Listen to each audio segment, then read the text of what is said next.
Welcome back, everybody. And moving on. We had a question from our roadmap in fall 20, test 1. These are her questions down here. Her first statement is 100% correct. If you want to make a primary alcohol into an aldehyde, like we're doing here, from primary alcohol to aldehyde, use PCC, correct. And if that was a secondary alcohol instead, we'd use PCC and get a ketone.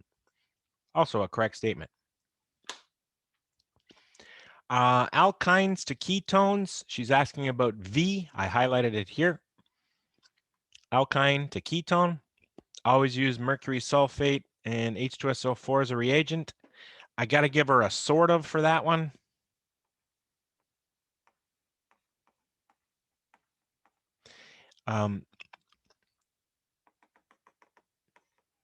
If we had a terminal, and just turned off. We had a terminal alkyne, like we do in the question, and we hit it with the boron, you don't get a ketone.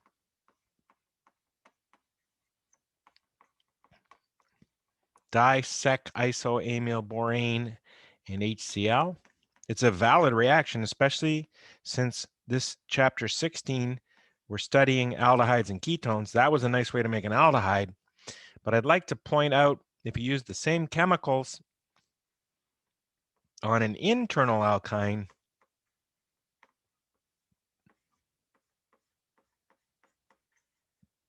you would get 2 ketones.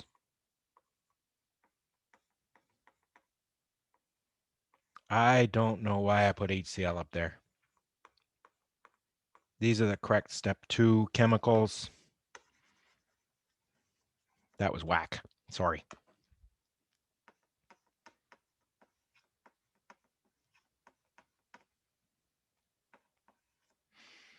Okay, you'd get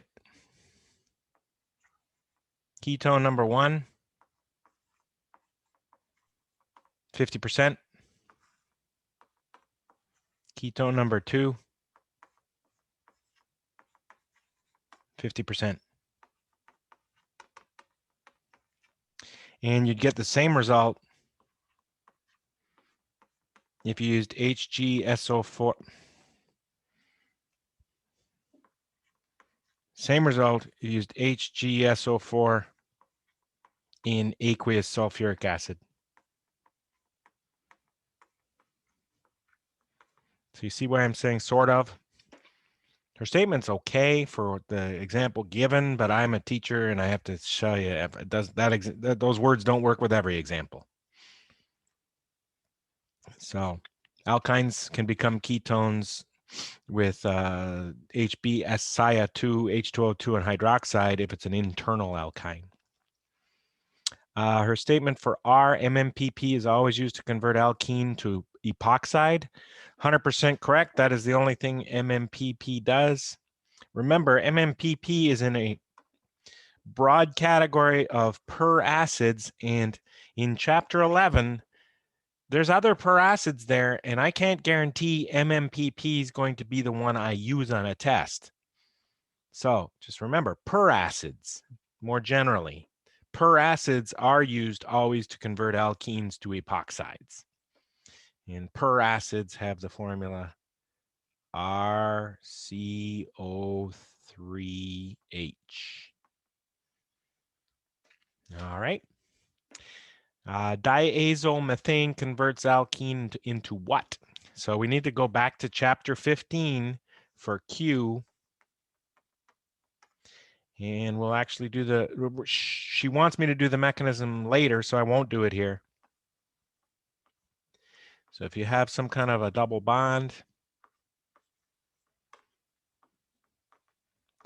and use CH2N2, you get nitrogen gas, which is trivia. The important thing is you get a cyclopropane.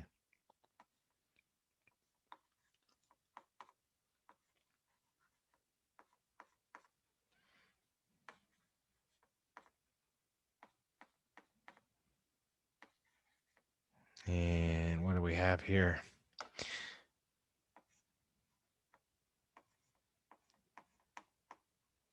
Cyclopropane. It's a cyclopropanation reaction. And when you read about it at the end, near the end, middle chapter, chapter 15, somewhere in there, diazomethane, it's in the carbene section. So you want to read about carbenes. And it's a cyclopropane when you're done.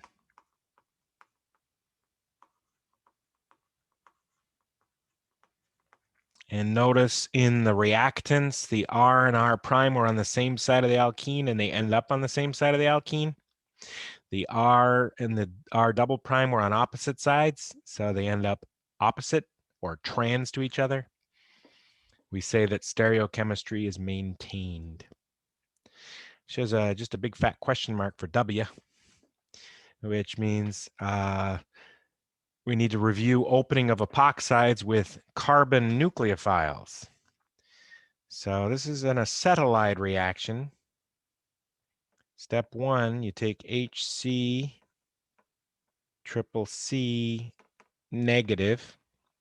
Strong nucleophiles attack the least hindered part of an epoxide and pop it open.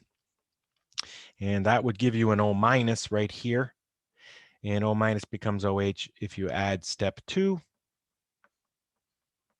HCl. And that's for your W.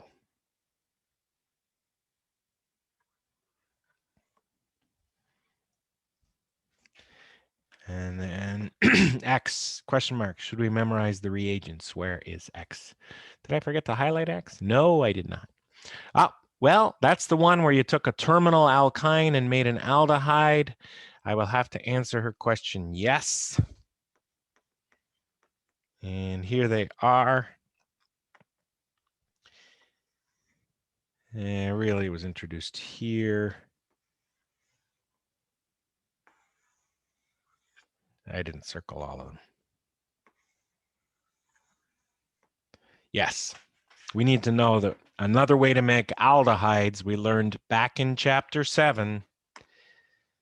Why do we have to keep reviewing? Well, we just studied a chapter called chapter 16 about aldehydes and ketones, so we have to remember every reaction that made aldehydes and ketones from our past. And there we go. And let's see, would it be too much to add a little to this segment? I don't know. Let's see what's coming up. Is it related? It's a good little mechanism that deserves its own segment. If you want to do something during the 5 minutes, look up the Wolff-Kishner reaction in chapter 16. And that's what we're going to do next. She wants the mechanism. And where am I here? Stopping. And I'll see you soon.